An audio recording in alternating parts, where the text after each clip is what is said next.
Right, so with you, I'm at the Shepshed Carnival. I'm with James. We're going to have a little bit of talk about ambulance. Most of us never actually fit in one because we're quite healthy, but those who do might need to know some little corner cuts. So, I need an ambulance. James, what do?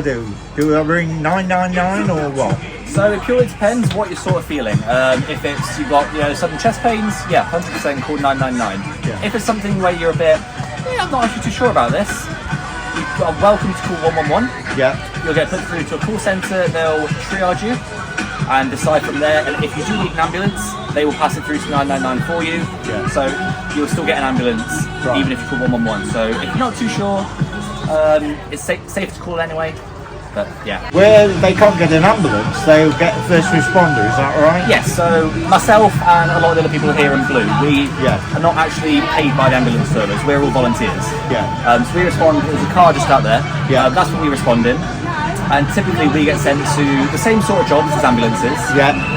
Only difference is we respond at normal road speed, but we can typically get there a lot quicker. Yeah. Because we only get sent to jobs in about a 6 mile radius of where we are. Right. So typically stuff like cardiac arrests, sepsis, anaphylactic shocks, we'll tend to get there a lot quicker than an ambulance can. So we go back, say we go back 40 years, an ambulance was basically just to get you to hospital or A to B. There were no treatment on site. Yeah. Is that right? Basically? Couldn't tell you, to be honest. Yeah, well, I'm just going on my own, you see, that's what it is. So what can you do in here? So we like to call in here as basically a mini hospital. Yeah. There's not a lot you can do, there's quite a lot in hospital you can do when I'm here, but for example, this machine just here, we'd be able to take your heart rate, we can do blood pressure, we can see what your heart's doing, test your oxygen. If you're in cardiac arrest and we have to shock you back to life, we can also do that with this machine. We've got ventilators, we've got all sorts of needles, we carry drugs and bandages and air masks so we can give you oxygen. You've got oxygen running all the way through the ambulance. Comes out of here. Got you.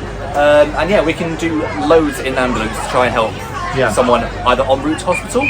Yeah. So on the downside, so if somebody passes away, do you bring them back in this or do you leave that there to No, so what we'll do in that case is, say we've gone to a call as cardiac arrest, unfortunately the person passes away on scene.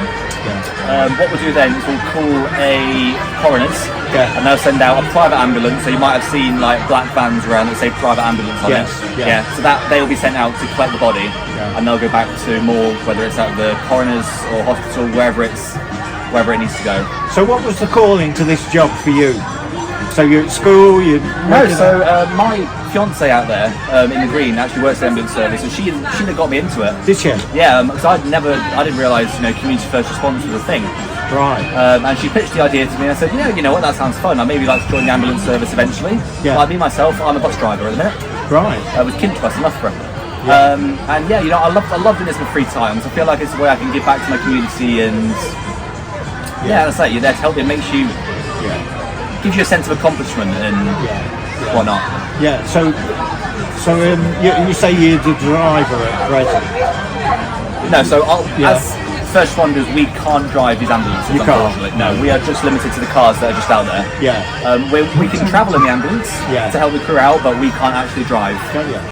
Is it a big waiting list for the job, for the first response? No. So we are actually. I think there's courses run throughout the year. Is there?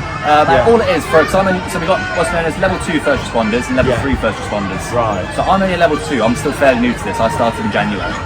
And that's a 3-day course. You'll learn your basic first aid, you'll learn CPR, you'll learn oxygen and a few other drugs, and then as you progress to level 3, you'll get to do more complex things. So that's when you go into your falls, you can give pain relief. Right. And so it's all before you. Yeah. Right, thanks James. No problem.